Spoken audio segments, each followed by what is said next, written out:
Tim. You're watching India Market Close, and it's finally the last hour of trade this week. And what a week we've had, from a very, very rough start to the week to closing the day with finally some calm on the last hour of trade. Well, fortunately for us, global cues were positive this morning. The RBI policy is behind us, and of course, so is the weekly expiry. Asia this morning looked good. On back of it, our markets gained in early trade this morning. We've held on to those gains, and I think that's what market participants would like to take heart from. The Nifty 50 is at 24,364. Remember, the current week's high continues to be 24,400, which still hasn't been taken out on the index in today's day of trade. For the week, we still remain about 2.5% lower. Well, the breadth of the market's not too bad today, and the broader markets largely outperforming in line with the benchmark. Bank Nifty, on the other hand, also sees a sharp up move today, up about 0.7%. It was resilient and outperforming the rest of the market yesterday and continues to do so today as well. Well, the mid-cap index is up 0.7%, so is the small cap index and the micro cap index. In terms of the breadth of the market, it's largely positive. We started the day off strong and have continued to remain largely in positive territory. The advanced decline ratio very obviously in favors of advancing stocks. For every 2 stocks advancing, you've got 1 stock that's actually declining. A quick check on the Nifty 50. We'll take you through where all the action remains in the markets this afternoon, and there you have it. You've got a handful of losers, but the large part of the market continues to trade positive. Aisha is your biggest gainer, and this has got to do with earnings, a very, very strong set of earnings, a strong outlook, optimism all around. Brokerages seemed enthused, on back of which Aisha trades with a gain of 6%. ONGC, on back of an upgrade from Jefferies, is up 3.5%. Auto as a pack really is doing quite well. So Aisha's had a good day. Tata Motors, Maruti, and the other automakers, M&M included, are picking up on that cue. Well, you're wondering what's happening with metals and what's happening with tech. They were your big gainers yesterday. Today, for obvious reasons, they were your big losers yesterday, and hence they are recovering the most in trade today. So Tech Mahindra is up 2.5%. GSW Steel, Hindalco are some of the other big gainers. Stocks like TCS and Tata Steel also not doing too badly in trade. LTI was your big loser yesterday. The recovery has not been sharp. It's of course struggling at higher levels, as you can tell. On the sell side, BP still is taking it to the chin. You've got HDFC Life and a bunch of banks that are doing too well, and Britannia is also trading lower.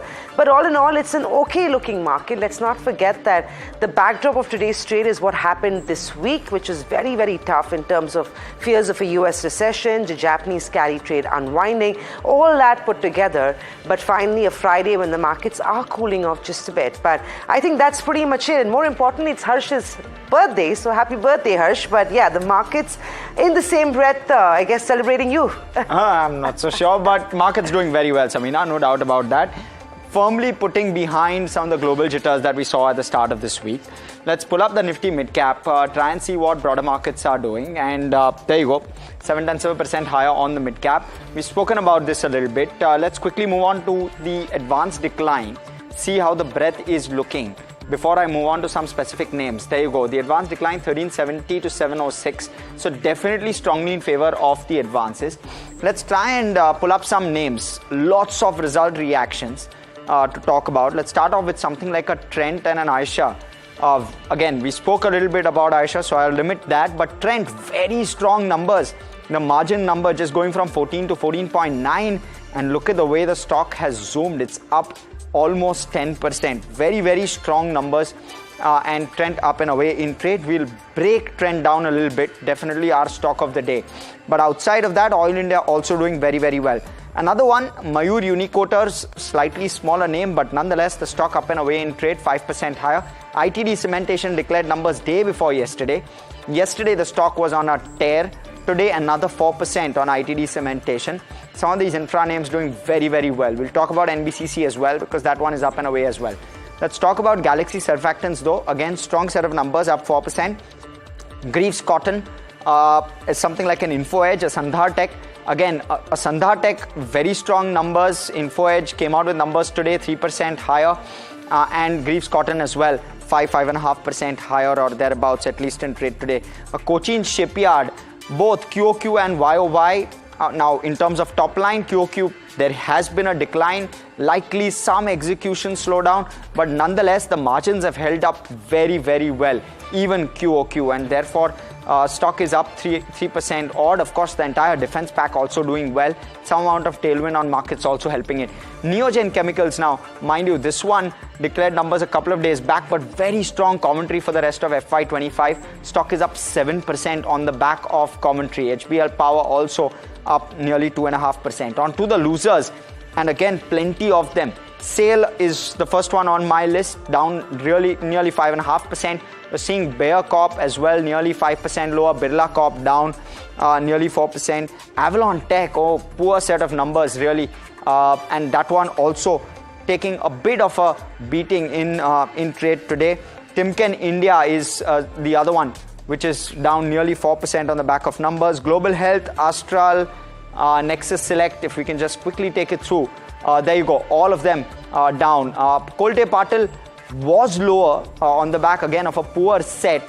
More relevant is the pre-sales number, but the pre-sales number also wasn't very impressive this time around.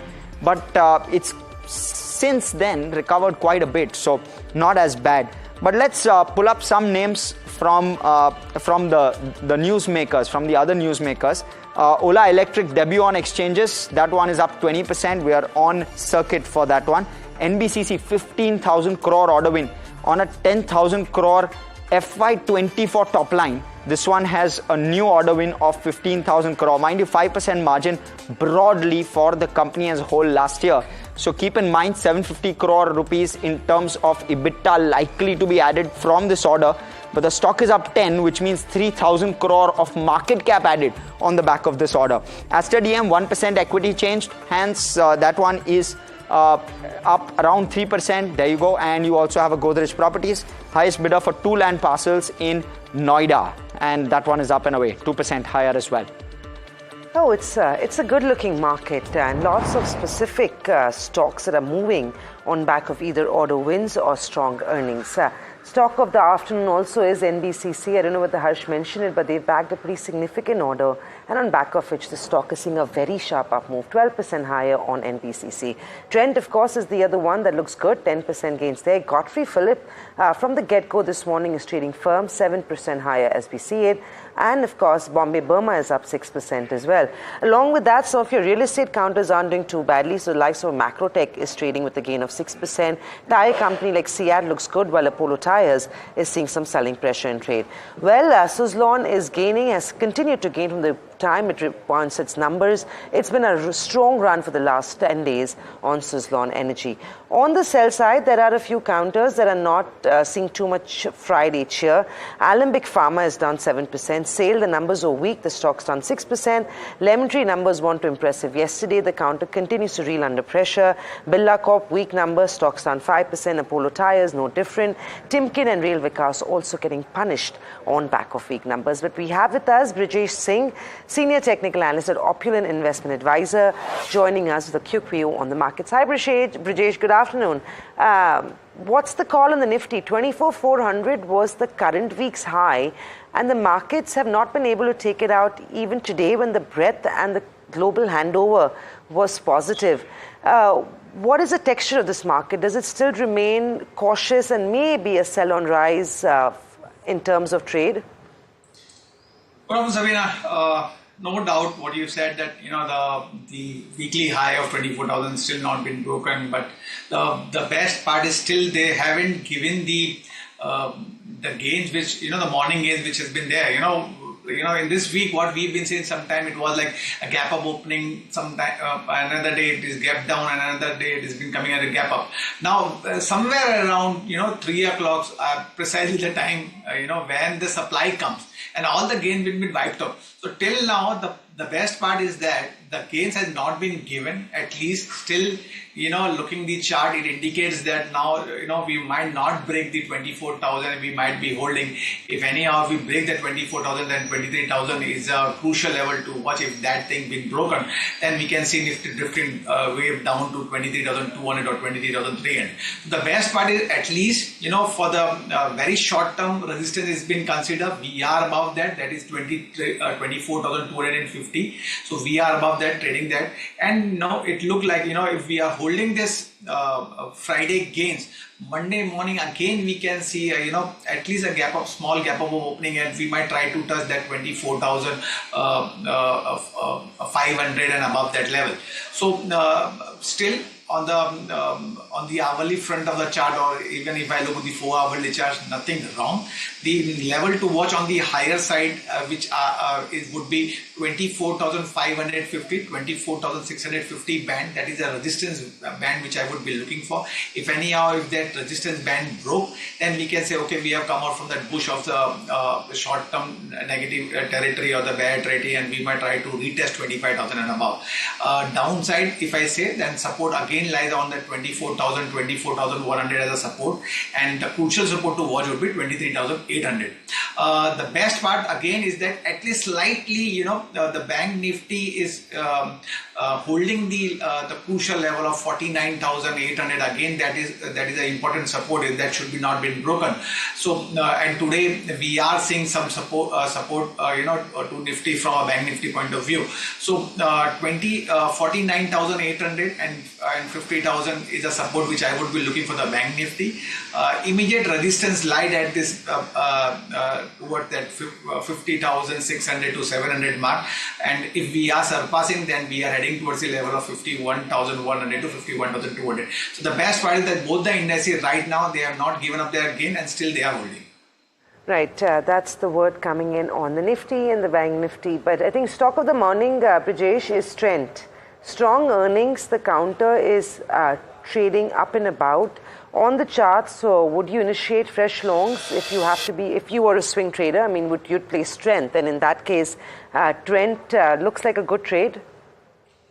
See, obviously, if we look out the trend chart, the rally, that the one-way rally from the level of, if we look out the daily chart from the 5th of Feb, when the trend was trading at 3,000 or 3,200 mark, it's a one-way rally, and after that we have seen small minor profit booking, but still overall on the weekly time frame of the chart, it's still trading with higher tops and higher bottom formation. Now in today's scenario, if we look out, there are 2-3 parts which we can look. The number one, the average volume part, it has broken and it's been trading above that. That's an indication of the more bullishness. One part. Second part, and in today's session we have seen stock making a new 52-week high, that is of 6,373, and still trading near that zone of 6,155. So overall trend still look positive. The previous month high has been broken. Previous week high has been broken. So 5,780 or 5,700, we should keep that thing as a stop loss. If present rate or any dip towards the level of even 6,000 around, one can play on a buy side. Regarding with the target is been considered if as a swing trading, if someone has a view of say for a 1 month or 2 month time frame, the first target on the higher side would be 6,600. If we are surpassing this level, then the next level to watch would be 7,200 to 7,300. So present rate or any dip should be used to go long with a strict stop loss of 5,700. Just keeping the focus on Trent, that is the stock of the day, like we said. Brijesh constructive on the counter, but Mahima is standing by with more on those earnings. Mahima, good earnings and a very strong outlook as well, and I guess that explains the sharp up move on Trent this afternoon. Absolutely, Samina. So in terms of the numbers, if we see, revenue was up around 56%, EBITDA was up around 67%, margins have however slightly improved from 14% to 14.9%, and net profit has increased to 391 from 167, so it's more than doubled. Now in terms of what has aided the net profit, well, overall inventories have come down by 86% YOY, finance costs have slashed by 66% YOY. Now margins have been impacted slightly because of rent increasing by 67% on account of the store expansion that Trent has done over a period of time, and other expenses have gone up by 57%, and overall purchase of stock in trade has also gone up by 67%. Now in terms of key highlights, or in terms of fashion business, fashion concepts registered a double-digit like-for-like growth. Revenue and profit CAGR since Q1 FY20 has been 39% for Trent, and the emerging categories now contribute 20% to its overall revenues, and online reach has also grown by 30% this quarter. Online revenue overall now contributes to 5% of total Westside's overall revenue.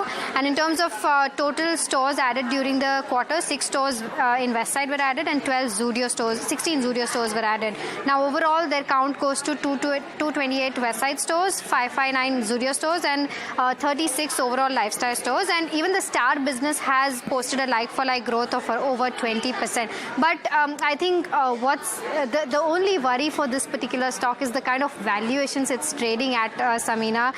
Currently, it's trading at a multiple of almost 150 PE. And even if we check the forward PE, for 25 estimates, it stands at around 139 times. And for FY26, it stands at around 104 times. So valuations is something that will be a concern for shareholders. It's not a concern, right, Mahima? We've been talking about these valuations for months now. It's been an expensive stock. The last time I remember, I don't know when we said that Trent was well priced and a good buy on valuation, but liquidity and the markets do have a mind of their own, and that's very reflective in the way Trent is reacting to its earnings today. We'll take a break, we'll come back, we'll put the focus on another expensive stock which made its debut on the exchanges today. It's Ola Electric, all that and more on the other side, so stay tuned.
Welcome back. You're watching India Market Close here on NDTV Profit. Now, newly listed Ola Electric hits upper circuit, coming out with the biggest Indian IPO in the last 2 years. And during an exclusive conversation with NDTV Profit, the chairman and managing director Bhavesh Agarwal talked about his aim for the company's path for profit and more. Listen into that.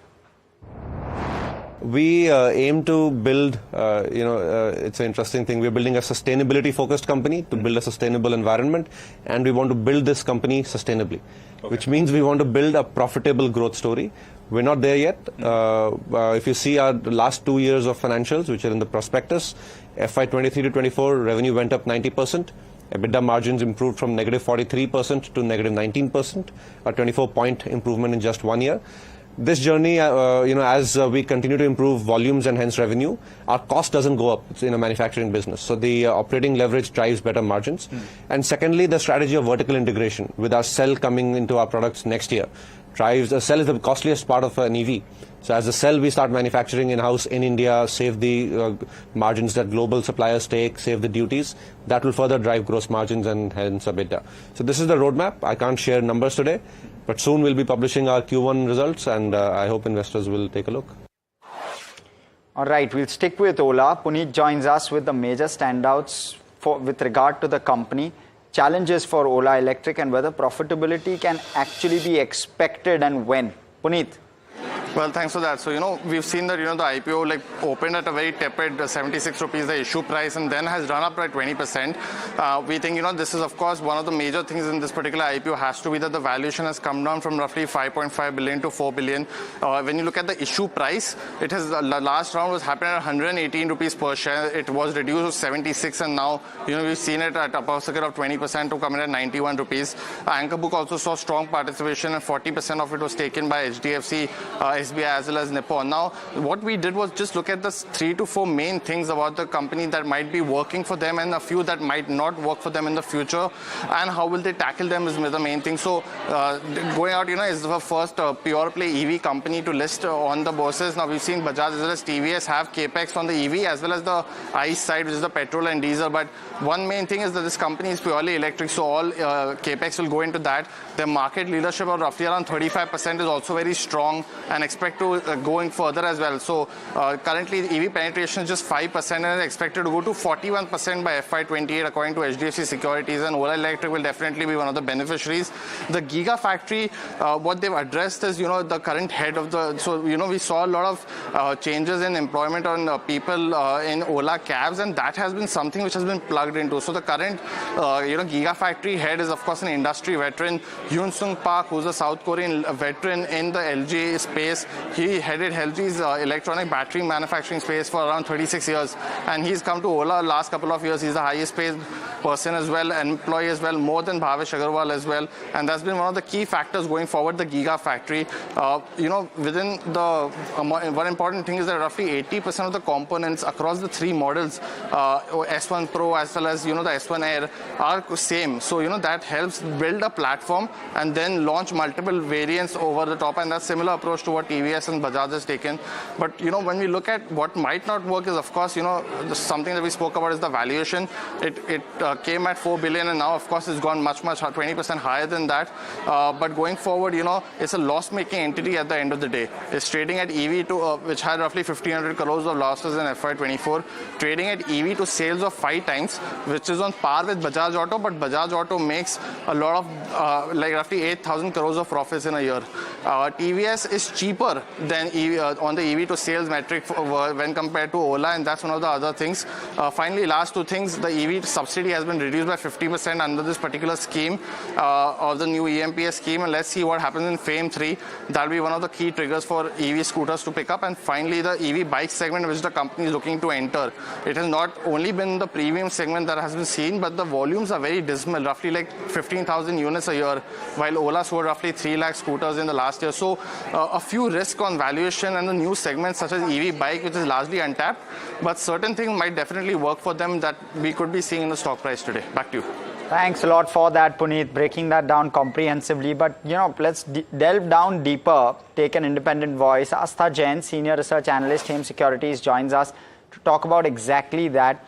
Astha, first off, before we go to valuations, let me quiz you on the business model itself. Just if you can briefly, in a nutshell, highlight for the benefit of viewers, what is it that Ola Electric is aiming for? And in terms of operational metrics, where do you see it go to, where growth as well as business is concerned? Hi, good afternoon. So yes, talking about, where it is aiming for and etc. So my first answer is that the company is aiming for the heavy penetration of the EV two-wheeler, and that is currently, which is at around 4 to 5%. So they are aiming to cater that business, because now this is what the management is also expecting, that by FY28, the EV penetration will reach to around 40 to 50%. So what a growth opportunity the company is having right now. Secondly, currently they have a strong market share of more than 30%. If I talk about the latest figures, so it is more than 30%, although it is 50% if I talk about the FY24 figures. So they have a strong market share. Plus the government pushes there, because they have already got the PLI for 2 of their scooters, and that is way back in January 24. And FAME 3 incentive policy is also working in favor of these companies, which everyone is looking a close eye on and keeping a close eye on. So I think some of the things, first of all, strong market share. Secondly, the way the company is going for their platform 3 launches. So that will help the company in reducing the cost also, because this is what the major concern is right now. We have seen the losses in the P&L statement, and that was the concerning factor when everyone was looking up to the IPO. But I can say that now, with the launch of their platform 3 generation, I think the company will be able to reduce the cost. Along with that, some of the launches are pending. I think by FY26, their motorbikes will be launching. So I think that will also help the company, and definitely the cell, which is the prime raw material for the company, constituting around 30% of the cost. So they will be going to have some sort of self-independence in that also, or self-reliance in that also. So all these factors put together is inclined towards the fact that company will reach the profitability maybe 2 years down the line. But I think that is what is liking by the market right now. And company is getting the premium on that basis, or trading at the premium on that basis. So, you've spelled out quite a few things here, Astha. I want to try and focus in on the valuations now. So you're seeing the current valuation being 5 times EV to sales, which is pretty much comparable to a Bajaj Auto, which is far more profitable, of course. And it's, in fact, you're finding TVS cheaper. So within this pack, this entire two-wheeler pack, would you go for a pure play EV like an Ola, or would you rather much go for a Bajaj or a TVS at relatively the same or lower valuations and, of course, generating cash? Right. So I think everything has their own, function. So if I talk about the pure EV player, then definitely Ola is the first choice. Now talking about the other automobile manufacturers also, they are also looking good to us. It's not that we are just giving a heads up for the Ola and not the others. But here what I am looking after is that although we have just given the valuation metric of price to sales to the Ola IPO, and when it came at the IPO price of around 76, it was at around 6.8 times of price to sales multiple. Now it seems to be little higher, but we have not compared it with the domestic players. We have compared it with the international pure EV players, and where the price to sales multiple is ranging somewhere between 4 to 8. So now if I talk about price to sales multiple of 8, which is at the higher side, right now the price is coming 91, is absolutely quoting that valuation only. So it is already quoting it price to sales multiple of 8 at the 91 rupees price. So now what we are seeing is that we are continuously liking this stock, but for the more upside, we think one should wait for some more time, because already, so much is already discounted in price to sales. So not much further upside is left in the short term, not in the long term, I'm saying in the short term. So yes, it is looking steeply priced at the 8 price to sales multiple, but what to do, because the other global players are also quoting at the same, and India always get the benefit of its demographics, and we have always seen all the Indian companies to enjoy the premium over the global players pure on the basis of the demographics our country is enjoying. Hi, it's Samina. When we spoke before, when this IPO is opening, we discussed how it was an expensive stock and, one shouldn't look at it from a listing day gain. But of course, liquidity is such that you can't defy that. At what price do you think this becomes attractive for the medium term? At 90 rupees, surely not. What is a good entry level that an investor should look at? So, Samina, it is a sigh of relief for me because I just stick my neck out and I told all the viewers on your channel that we are expecting 14 to 15% listing gain, and afterwards we have seen a deep cut in the market. So definitely, in fact, there was a negative sentiment about the listing also. But yes, we have seen, by God's grace, the listing is very, very much into the positive zone. So now at this price, definitely it is becoming expensive, but it is getting the scarcity premium also because it is the pure EV player. And today in India, we don't have a pure EV player in the listed space. The other automobile manufacturers, definitely they are also into EV, but not pure EV. So definitely it will always get some premium of that sort. But yes, at the 91 rupees of the price, we are not recommending to buy. We are expecting some sort of fall if at all it comes at around 86 or 85 level, then it is again a decent buy. So anywhere between 82 to 85, I think it is a decent buy for those who have not received the allotment.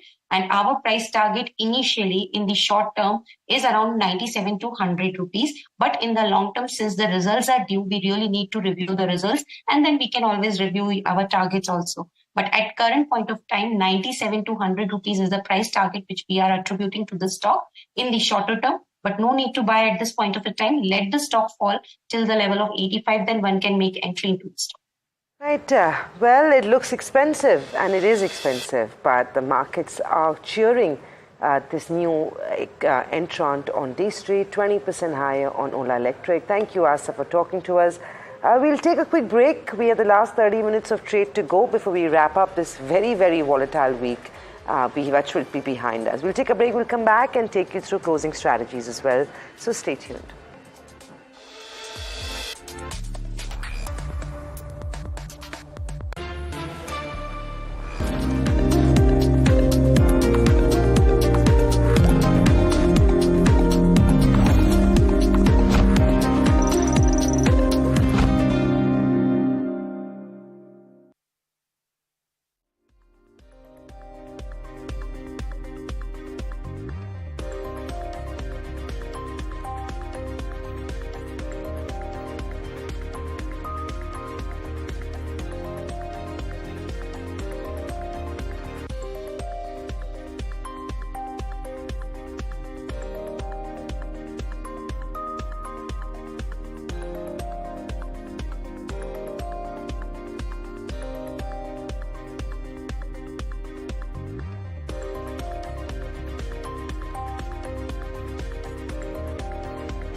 Welcome back. You're watching India Market Close, about 1% higher on the index, and it seems like we should be shutting shops up 24,400.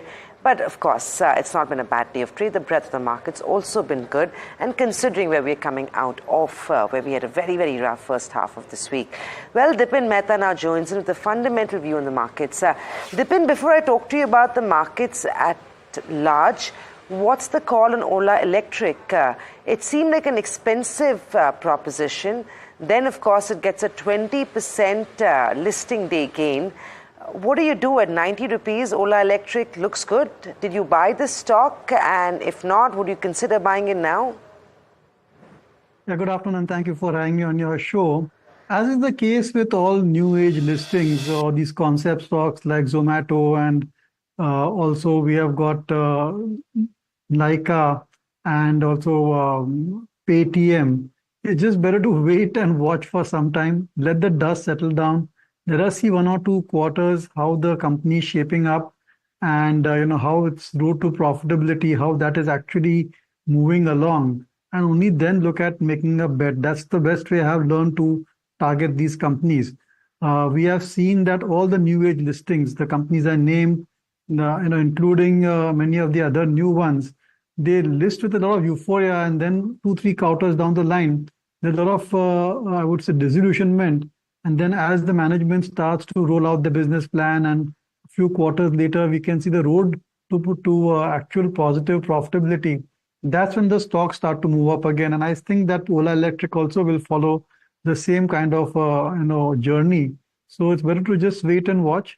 I think let 2-3 quarters go, and then look at analyzing it and buying this company if at all.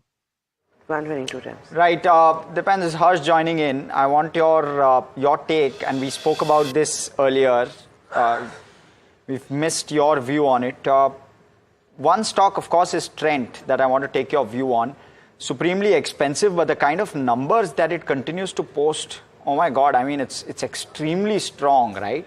60-70% plus EBITDA growth is very strong. So that's one. Also, in consonance or in similar to that, want your take on Avenue Supermarts as well. One of those which are trading at nearly 100 times plus, and at the same time continues to churn out slightly lower growth in comparison to Trent. So just your views with regard to this space. No, obviously Trent is doing something very different, and the results they are showing is astounding. And which is why Street is really bidding up the stock price. If you own shares like Trent, some of which what we also have, it's great, I think, great news, but you cannot be buying the stock at these levels. The risk return doesn't favor you, and these kind of growth rates also are not sustainable. At some point of time, they will start to slow down, and that in turn will affect the stock price movement as well. So I would just say that existing investors, it's an easy choice. You remain invested. Don't do anything, to kind of try and book profit or buy it lower after you sell it. Don't try all those tactics. Just remain invested. But from a fresh investment perspective, I wouldn't recommend Trent. No fresh investments in Trent. If you're lucky enough to own the stock, continue holding on to it, is Dipin's view on it. Well, it's the last 20 minutes as we wind down this trading week. Agam is standing by with all the action in the F&O space. Agam, we saw a gap up. Fortunately, we held on to our early morning gains, but it wasn't a day when the market saw a gap up and built on those gains. What is the F&O picture indicating? We're still circumspect? Well, absolutely correct, Samina. We started off with some strength, but throughout the course of the day, we've actually seen the benchmarks trade in a very, very tight, narrow range, and the Nifty continued to trade around the mark of 24,300, 24,400 and thereabout. Well, in fact, it was a 50-60 odd point range for the majority of the day, which is actually nothing at all in terms of moves. And unwinding continues for the August futures, the Bank Nifty 2. Well, holding on to 50,000, in fact 50,500 is what we're keeping an eye on. And once again, unwinding there as well. As we move into a new week in terms of the options market and the kind of range that is throwing up, well, we mentioned 24,000 earlier on in the session today, and that's where we're seeing a good amount of writing. But even as the Nifty holds above the mark of 24,000, we are starting to see a little bit more writing around 24,200, 24,300 puts. And of course, a little bit more of a resistance building around the 24,500 mark. But that's more of a pivot than a resistance, to be honest, in the way things are panning out at the moment. Let's move on and talk about stocks. And naturally, Trent is right at the top of the list. It's up as much as a whopping 11%. We were just doing some back-of-the-hand calculations. While the Bloomberg terminal is expecting nearly 78% growth in the FY25 EPS, well, that also means that it has an FY25 price-to-earnings ratio of about 115 times. So it is significantly expensive. A near-term peer like an Avenue Supermarts is not too far away. It's still at 100 times. But of course, the growth rate there is just about 35% on a year-on-year basis for its EPS. But in terms of other factors, we had a very, very mixed quarter for sale, and that's actually wilting on the pressure. It's down around 6%.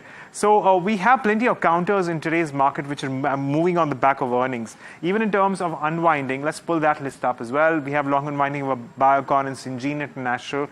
PVR Inox to a certain extent looking at about a short covering. All in all, it's been a mixed year of trade. The Nifty, the Bank Nifty, the small cap, the mid cap indices all moving in tandem, and not too much to speak for. I reckon that we will be looking at about a consolidation, considering we don't have any macro triggers coming up anytime soon. Of course, I'm only talking about the known unknowns at the moment. Thank you for that, Agam. Clearly we're not having the worst day after the kind of week that we had, especially where global cues were concerned. We're ending the week definitely much better than what we had expected at the start of this one. But before I move on, Dipen, I have a quick question for you, another one. Let's look at some of the infra names, some of the railway names. We had RVNL declare numbers yesterday. The numbers were again a very poor set in that sense. Now this one trades at one of those egregious sort of valuations and has a very, very long drawn order book, 1.3 lakh crore on a revenue of roughly 20,000 crore. Similarly, NBCC, the move today has been 9%, which is 3,000 crore in terms of market cap. They won a 15,000 crore order. Rough margin is 5%.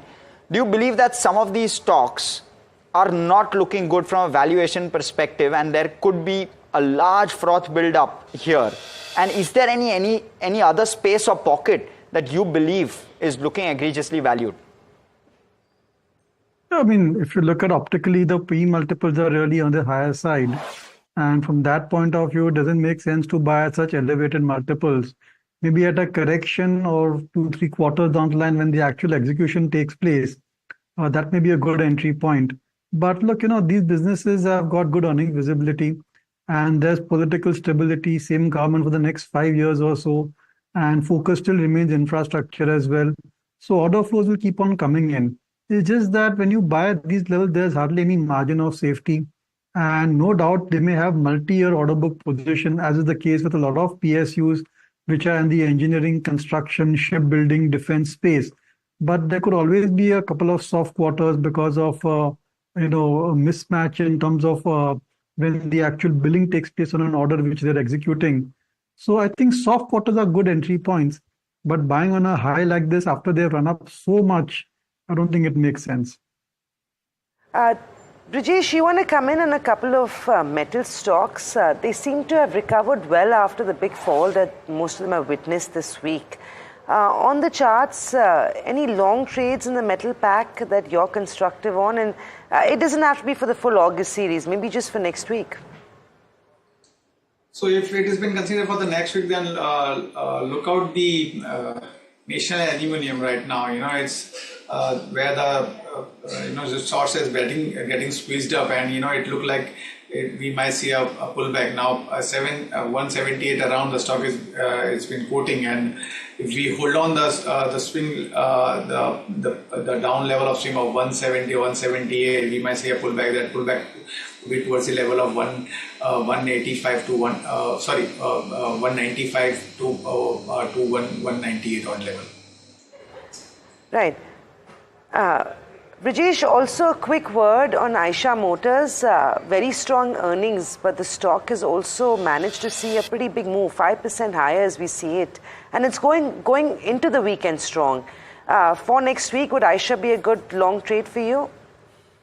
See, there is a gap up opening, and still the gap up opening has been holding on. No, it looked like it would be converted into a runaway gap on the higher side. Definitely 4,832 around the stock is quoting, and if we hold around the level of say 4,680, we might see stock touching towards the level of 5,070, 5,080, where the supply would be coming. And if that has been surpassed, then it is heading towards the level of 5,200. So for a very short time, it's been considered 4,670 or 75 should be the stop loss. One can look out to buy the president or NDTV and play for the level of 5,070 or 75.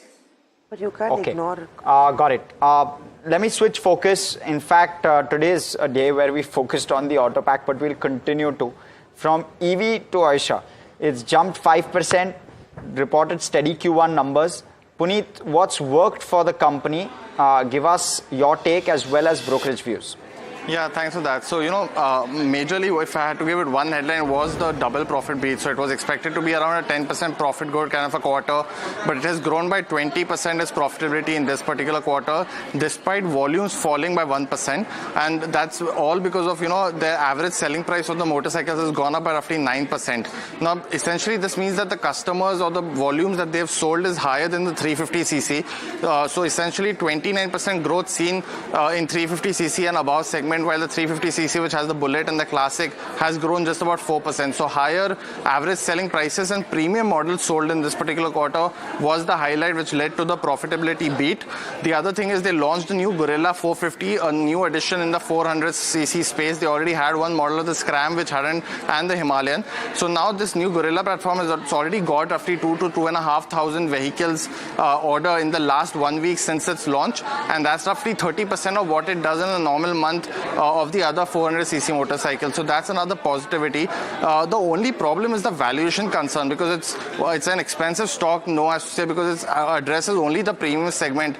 And when comparison with the likes of TVS as well as Bajaj is made, the argument is that Bajaj and TVS are present in the 125cc and the 250cc segment as well, which is a very high volume segment going forward as well. So City is positive on the stock. It's maintained its buy with a target price of 5,250, which is a 10 to 12% upside from current levels. But they've also mentioned that, reserves were slightly above estimates, but they see that going forward, it might be difficult to, meet the volume targets for this year. And that's why they've trimmed their estimates for volume growth by 3 to 4%.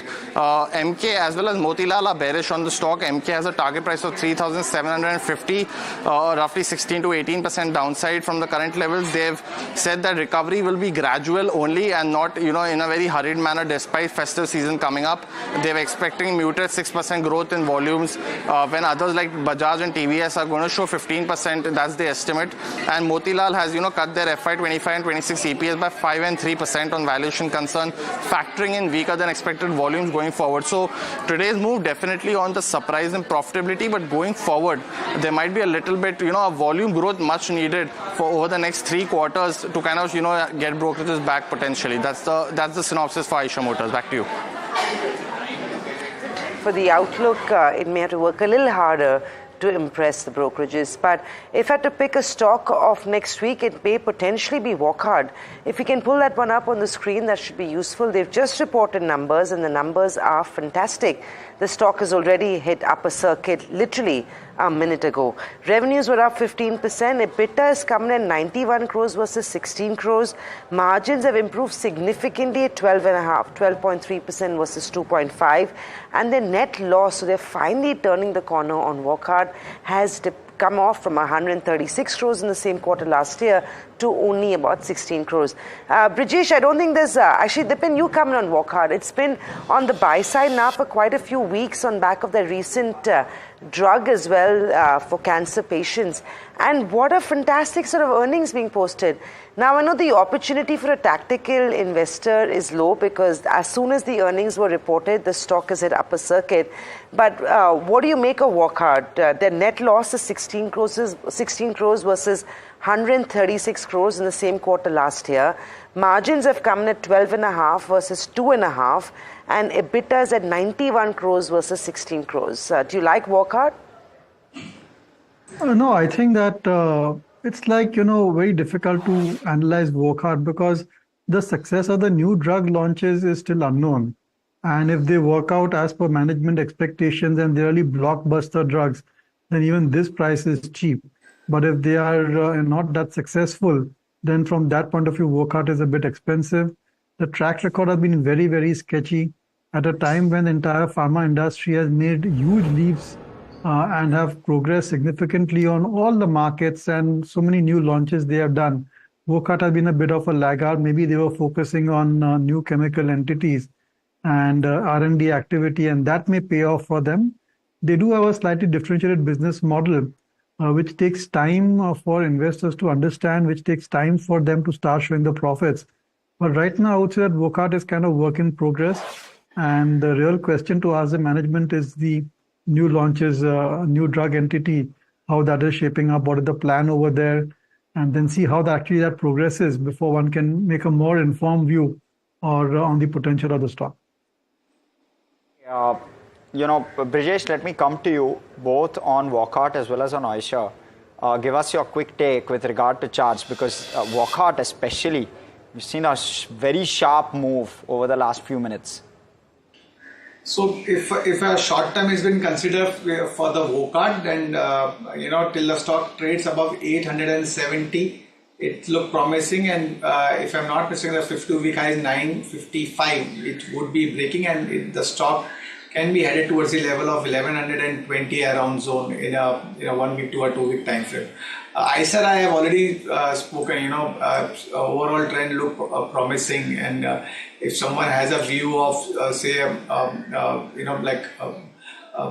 2 to 3 week of time frame, and runaway gap has been already been there, and gap of opening can be converted into runaway gap. So if it holds around the level of 4,670 mark, we can see stock jumping towards the level of the first level to watch would be 5,075 followed by 5,200 around. We have Varsha also joining us with the Q1 numbers with a breakdown on what's happened with regard to Wockhardt's numbers. Varsha, sharp spike in the stock. What are you seeing in the numbers? Well, yes, Hersh, if you see, revenue is up 15% and EBITDA margin is at 12.3% versus 2.5%. Now, big uptick in EBITDA margins. If you see, one of the reasons is there are other expenses which went down to 174 crore versus 190 crore last year, and company has seen a net loss of 16 crore versus loss of 136 crore last year. One of the reasons is that other income, if you see, jumped to almost 30 crore versus 14 crore.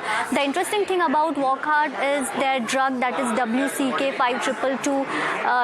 This is one of the drugs which they are going to launch it. That is currently into phase 3 clinical trials, and everyone is expecting good growth from that WCK 5222 drug. So this is all we have. We need to wait for the press release to come to see what all factor in, what were the growth prospects behind this 15% growth. It's going to be an exciting Monday for Wockhardt. If I had to put my bets on this, I think another gap up on Monday morning and a circuit on Monday morning cannot be ruled out as long as everything stays well globally. Well, as we're wrapping out trade, Brijesh, you want to come in with your top trades? Anything that you are recommending to buy today, sell on Monday? There are 2-3 stocks which look promising for a BTST sort of been considered. One is the Indian Bank. The hourly chart indicates the move on the higher sides. 577 around the stock scores around. One can keep a stop loss of 569 and play for the target of 595 to 600. Another counter to watch would be from a paint sector, that is Asian Paints and Budget Paint. Both are looking fantastic on the chart, but as a risk reward ratio has been considered, Asian Paints look much more promising. 3,039 around stock has been quoting, so one can look out to buy at the present rate with a stop loss of 2,990, play for the target of 3,150. And there would be another counter that from a fertilizer pack, that is Coromandel International. Even that is looking promising, and stock today had made a new 52-week high and still trading towards the day high. Stock is trading at 1695, so one can look out to buy the present rate with a stop loss of 1660, play for the target of 1750 to 55. Okay, Dipen, let me come to you. How are you? What really has stood out for you? Where Q1 FY25 numbers are concerned. Do you see any specific stock or sector or commentary which has really stood out for you and basis which you've made a decision or two, whether buy or sell? No, I think that by and large, pharma numbers were very impressive. A company like Lupin reported excellent set of numbers. So I think that's where investors should focus on, and we are looking at trying to increase our exposure to pharma stocks. There's an improvement as far as the US generics market is concerned, and also US FDA inspections are being handled far better. Valuations are still reasonable, and healthcare spends globally are in a secular growth mode. So many positive trends going for pharma industry. It's a complicated industry. Many stocks are there, so one has to be a bit selective. But across the board, I think that's where one sector where one should be slightly overweight on. Depend just in terms of themes within pharma. Is there certain companies' themes that you are liking? I know you spoke about US generics. I know you spoke about a couple of other factors which are playing for pharma. But if you can give us maybe a theme or a couple of names which you are genuinely liking, because we spoke to a couple of pharma companies today as well, and there is a couple of hiccups which we are still seeing. So just wanted your take. No, I think, as I said, I think Lupin, Zydus, Torrent, they all came with good set of numbers. Even Dr. Reddy was not bad. Sun Pharma, I thought was a bit disappointing. But I think across the board, if you buy pharma as a basket, that should do well. You could look at a pharma mutual fund also. That also can deliver exceptional returns. It's just that in an overheated market like this, we look at stocks which are still available at or average valuation multiples. And pharma certainly fits that criteria. At the same time, growth prospects are good. And these companies are launching new molecules in US, within India also. There's decent amount of M&A activity also. For example, Dr. Reddy purchased that nutraceutical business. So something that is always happening in the pharma industry, which is why we are quite positive. Right. Thank you, Brijesh. Thank you, Dipin. Great having both of you on the show. Have a good weekend, and we'll see you next week. Well, the week is finally over, and what a week it's been, with big swings across world markets, fears of recession, Japanese carry trade.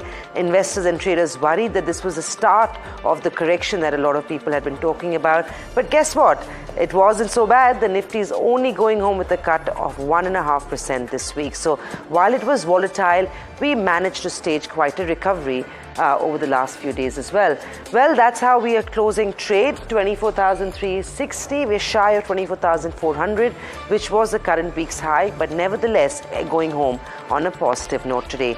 Well, also worth noting is the fact that until 24,400 gets taken out on the index, a conclusive move by the bulls is not expected to come in anytime soon. It still remains a volatile market, and for most people, a sell on rise. The Sensex also going home with gains of nearly 800 points. The broader markets did well, in line with the benchmark.